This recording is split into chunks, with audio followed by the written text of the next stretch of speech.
С какво да не правим компромис, когато започваме ремонт на една баня? Най-основното и най-важното нещо, когато започвате ремонт на банята, е да не пропускате хидроизолацията.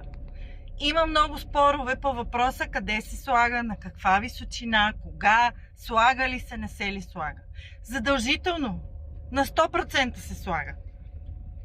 Полага се по пода, по стената, може да я вдигнете минимум на 1,50 м. Там, където е душ зоната, може да я вдигнете и на 2 метра. Но не до тавана. Не е задължително до тавана, защото се получава запечатване. Вътрешните ъгли може да се обработят с хидроизолационна лента, задължително, по височина, както и периферията на пода.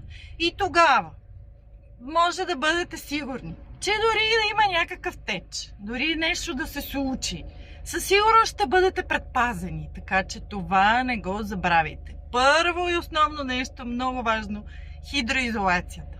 Чао!